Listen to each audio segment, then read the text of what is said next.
కర్నూలు జిల్లాలో యువత పోరు కార్యక్రమంలో వైసీపీ శ్రేణులు కదం తొక్కారు. వైసీపీ ఎమ్మెల్యేలు వై బాలనాగిరెడ్డి, బుస్సిని విరూపాక్షి, మాజీ ఎమ్మెల్యేలు వై సాయిప్రసాద్ రెడ్డి, శ్రీదేవి, నియోజకవర్గ ఇన్ఛార్జ్ బుట్టా రేణుక ఆధ్వర్యంలో వైఎస్ఆర్సీపీ జిల్లా అధ్యక్షులు ఎస్వి మోహన్ రెడ్డి అధ్యక్షతన జరిగింది.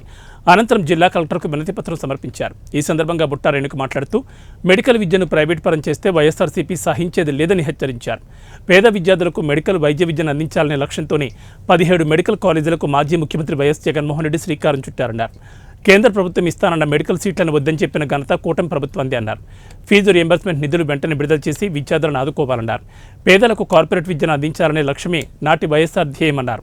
సూపర్ 6 పథకాలతో చంద్రబాబు నాయుడు మరోసారి ఏపీ ప్రజలను మోసం చేశారన్నారు. ఈ కార్యక్రమంలో వైఎస్ఆర్ పార్టీ నాయకులు, కార్యకర్తలు, విద్యార్థుల తల్లిదండ్రులు, ఎంపీపీలు, జడ్పీటీసీలు, కన్వీనర్లు పాల్గొన్నారు. వారి మేనిఫెస్టో ఏదైతే ఉందో సూపర్ 6 అని ప్రజల్లోకి ఏదైతే చాలా బలంగా తీసుకుని వెళ్ళారు. ప్రజలకు ఎన్నో హామీలను ఇచ్చి వాటన్నిటిని కూడా మోసం చేస్తూ వస్తున్నారు.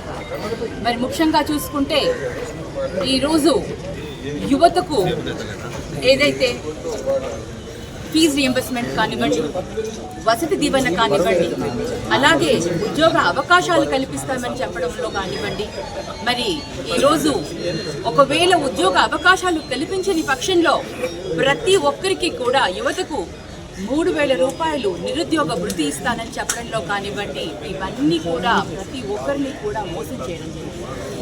అలాగే మన రాష్ట్రానికి 17 వైద్య కళాశాలలు వస్తే ఆ 17 వైద్య కళాశాలలని ప్రైవేట్ చేయడం జరుగుతుంది.